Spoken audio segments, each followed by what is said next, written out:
Oh, Unity. of the church. Unity nabo ndabakurikirana. Ririya ngo ni itorero ganacyo. Ni itorero tuza tubakurikirana. Turi bamwe mu bakristo banyu. Imana ibamugisha. Oh, my friend. Uyu ni Konsole. Nawe ni umuramyi mwiza. Akarusha akaba n'inshuti yanjye. Namuvugaho byinshi. Ariko icya mbere ni imfurakazi. Icya kabiri azi kubana n'abandi. Icya gatatu azi kuririmba. Hello bakunzi ba AKA ni Maisha TV. Ni wa mungu wanyu w'umunyamurenge mumenyereye uri hano. Urimo kunda wicaye hariya ni jewe CEO ni Maisha TV. Nawe uri hariya ni je CEO. Rero tugwaye ikaze urimo kutureba kuri televiziyo, laptop, mu modoka, aho waba uri hose. Tugwaye ikaze kuri kino kiganiro cy'uno munsi. Ni ikiganiro kimeze neza cyane gisukuye. Turiko n'umuntu cyane afite ubwenge butangaje. Mubane natwe kabisa. Iyi ni episode yanyu kandi ikurikira. Ntabashe kwibuka ko abantu benshi turimo turabakoresha. Ni for many now. Tugwaye ikaze kuri ni Maisha TV. Murakoze. So nje ndakuzi ariko abantu nkeneye ari woza kubibwira bakumenye birenze. Uwo nabashe kuzana hano kuri screen yawe. Murakoze. Ku mazina yanjye banyita Ninuze Joyeuse. Ndi umukobwa. Hanyuma uyu ni musaza wanjye. Yes. Papa bamwita Jedeo. Uno munsi nazanye muri no challenge sister wanje. Ese wowe urimo kundeba uzubanza uteze imbere hano ukunda ba muno kunde ba muno ubone ukunda abo hanze. Ndamuzanye rero no challenge yacu ukwivuga umva nkwereka ifoto y'umuntu ukavuga izina yo ukamuvuga ibintu bitatu. Waba utamuzi kamukubwira ukabasha no kumumenya. Sawa. Uriteguye? Yeah. So ifoto y'uno munsi reka dutangirane ni challenge ndi bazasha kwitahura. Ni umuntu wa mbere. That is my daddy. Ni papa wanjye. Icyo muziho ni byinshi cyane ariko ndavuga bitatu. Icya mbere ni umushumba wanjye. Icya kabiri ni imfura. Icya gatatu akunda iterambere. Akanadukunda twebwe abana biwe. Okay. Mbabazi. Mbabazi ni umuramyi mwiza. Icya mbere muziho ni umuramyi mwiza. Icya kabiri azaramya bimurimo. Afite umwuka w'Imana. Azi kuririmba. Couple. Okay, ni couple. Uyu ni kondegiteri wanjye. Undi ni perezida. Icyo mbaziho umwe ni umucuranzi. Shemu ni umucuranzi. Nyabushake ni umuramyi mwiza. Aza aririmba neza ari mu mwuka. Ndabafana. Umushumba. Umushumba simuzi cyane ariko icyo muziho azasetsa. Azasetsa ni umuntu mwiza turamukurikirana.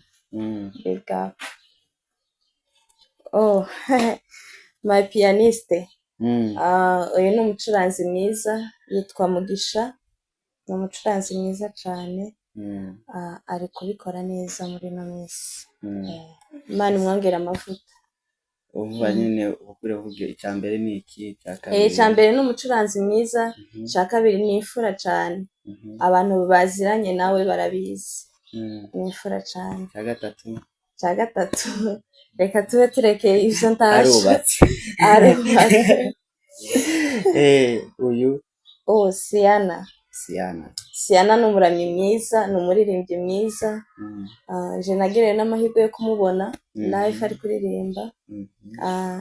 Imana imwongera amavuta. Azi kuririmba cyane n'umuramyi mwiza.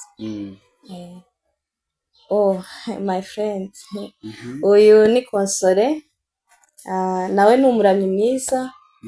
Akarusha akaba n'inshuti yanjye. namuvugaho byinshi ariko icya mbere ni imfurakazi, icya kabiri azi kubana n'abandi, icya gatatu azi kuririmba.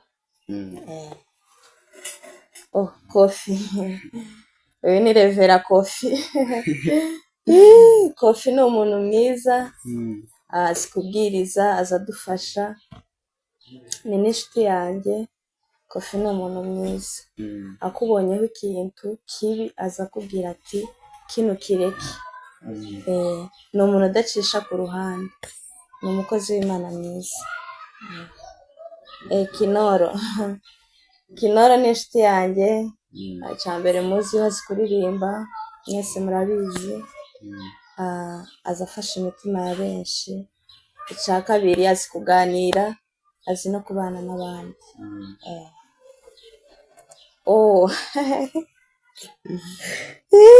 Uyu ni ukumuvuga tukabanza tukicara. Uvuga makumyabiri. Uyu ni umushumba, ndamwubaha. Icya mbere azi kubwiriza, Mudaherana, azi kubwiriza, azi afasha imitima y'abantu, abari mu byaha bakagarukira Imana. Rero afasha inkingi ikomeye ku isi. Aza abwiriza neza cyane. Ndamukunda, ndanamukunda, abimenye. Niwe nza nkurikirana gusa kuri YouTube. Urumva abandi tuzi bakurikirana, n'abandi nza mbakurikirana, ariko umushumba ni number 1. Mutware Messi. Mutware ni umuramyi mwiza, icyo ni icya mbere. Icya kabiri ni imfura. Icya gatatu agira vision, nyine agira vision yo gutekereza ku biri imbere. Ni umusore uteye imbere, yaherutse no gukora amakonseri ahatandukanye East Africa. Urabona nyine ni umusore ufite ibitekerezo, azi no kuririmba, ahabwa umugisha. Ibiganiro ni umuntu w'Imana. Icyo muziho nawe ni umuramyi mwiza. Icya kabiri aza aririmba ibintu akuye ku mutima, agira umwuka w'Imana, ni intumwa y'Imana, ndanamukunda, aza adufasha cyane. Ni na kondegiteri wanjye. Aime Frank ni icyamamare. Ni icyamamare, ni umuramyi mwiza nawe. Ntabishe muziho ariko nzi ko ari umuramyi mwiza, aza adufasha, turamukurikirana cyane.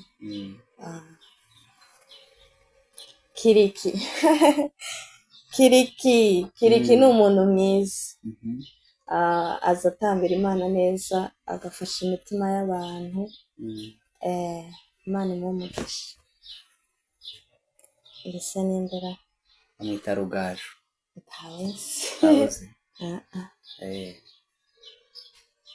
Kamwereka uyu nani Bishop Masunzu. Mbabare kuba muvuze mu izina, ariko ni umukozi w'Imana mwiza. Turamukunda, aza adufasha cyane mu mitima yacu, aza afasha isi yose muri rusange. Twubaha icyo Imana yamushizemo cyane. Imana imuhe umugisha. Gikwerere kondegiteri wanjye, ni umuramyi mwiza, turamukunda, aza adufasha cyane cyane kuri sebeni. Imana imuhe umugisha. Unity of the church. Unity nabo ndabakurikirana. Ririya ngo ni itorero ganacyo. Ni itorero, tuza tubakurikirana, turi bamwe mu bakristo banyu. Imana ibahe umugisha. Pianiste Mbangutse, nawe aza acuranga neza. Pianiste Imana imuhe umugisha, nzamukurikirana nawe kuri YouTube. Imana imumugisha. turimo tugana ku musozi ariko nkwereka uyu nani Bishop siko izina ringiye Apotre Huduma James. yes ni umukozi w'Imana mwiza. nza namukurikirana sinzi none ukuntu ryari rincitse izina ryiwe. aza adufasha. ni intumwa y'Imana. turamukunda cyane. Imana imumugisha. tukaba turangije iyi challenge yacu n'amafoto nari mfite.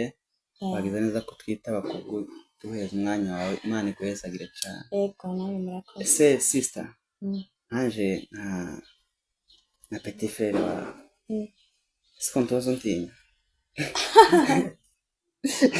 ngutinye mu buhe buryo? Ngutinye nyine ukunze je nabaye nyine kikiboga ibyuma bibi yose kabyo manye no kurya umusosi nyine ukwiye kwarevera se senga zanya kanyama ka buri munsi. Oya stabaza gutinya ahubwo tusa twubahana nyine. Niki wabwira abantu usanga babana bavukana ko batumvikana ubuzima busanzwe usanga bashiyagurana ngo batumundi ngo ayaye ngo biki nakaye kantu bababwiye? Oya ntazi bana zidakomana amahembe.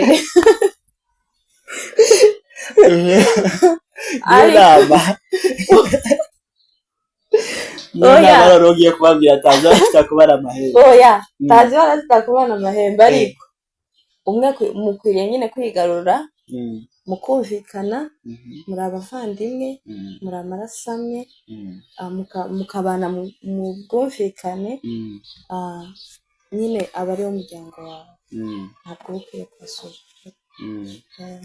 se ndavuga ku kintu kimwe no kuvugaho nyine dusangiyeho nk'umubyeyi umushumba ni papa utuzara kandi na kenshi bavuga ngo abana b'abashumba ngo aba ari ibirara.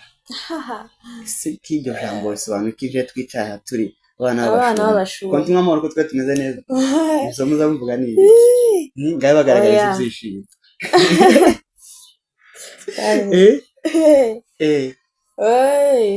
Oya ntago bazabisobanura nabi kuko kubyagwa n'umushumba ntibisobanuye ko uhita ubikirara.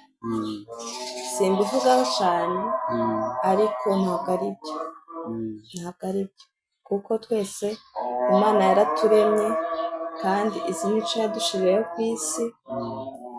kandi papa akorera Imana nyine abashumba bakorera Imana.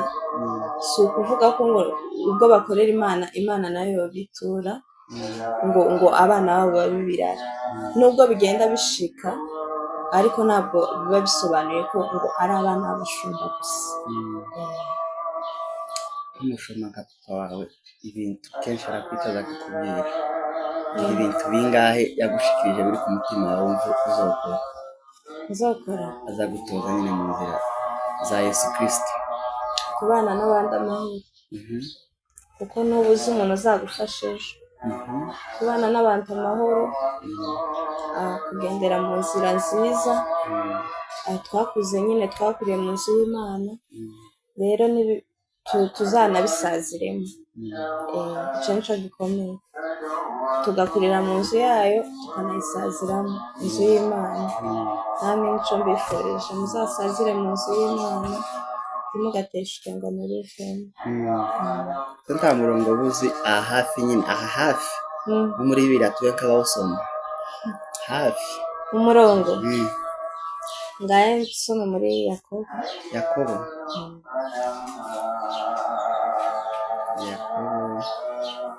ako semibuza baramuzimije ngaho atarimo bamurebeye Yakobo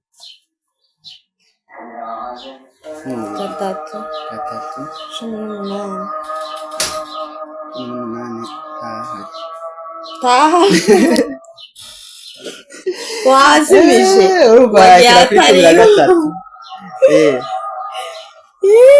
reka tumurebere ngaho muri reka mpavuge haravuga ngo kandi imbuto zo gukiranuka zibibwa amahoro n'abahesha abandi amahoro.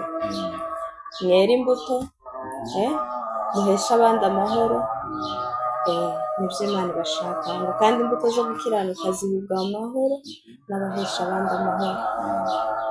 uwo ni uwa mbere, hari indi ufite uwa kabiri igihe kitatu gusa nyine uzi ahanyine. Twajaga kubwiriza uyu mwana aga w'umushumba twaje kubwiriza next tuzaza aribyo bituzanye. Mpamvu batwemera ikiganiro cyo kuzoza abwiriza hano kuri Nimasha TV. Azoba nk'umu evangelist, azaba yazi ubutumwa neza yabutyaje busukuye. Rero wakoze cyane, sinzi ikintu washikiriza abakunzi ba Nimasha TV barimo kureba muri uno mwanya wicyana kara kureba n'iriya couple turayibona hayiriye kurayibona. Gira icyo babwiye abakunzi ba Nimasha, gira icyo ushikirizaga abakunzi ba Nimasha TV abarimo kureba. abakunzi ba Nimasha TV turabakunda, mwarakoze guhitamo iyi channel, ni iby'ingenzi, tubiha agaciro nubwo twe tudakunda kugaragara kuri kamera, ariko turabikurikirana umwanya ku mwanya. Rero mwarakoze guhitamo iyi channel, Imana ibahe umugisha, kandi nubwo utabivuze mbivuge, reka mbivuge, tugiye gukora cyane kuri iyi channel, tubahe ibintu byiza byinshi, ibintu bitandukanye, amapranke, amagame, ibi muzabibona kandi ndizera neza ko bizabashimisha. Ciao ciao, mwagize neza. Mwagize neza. Bye bye. Bye.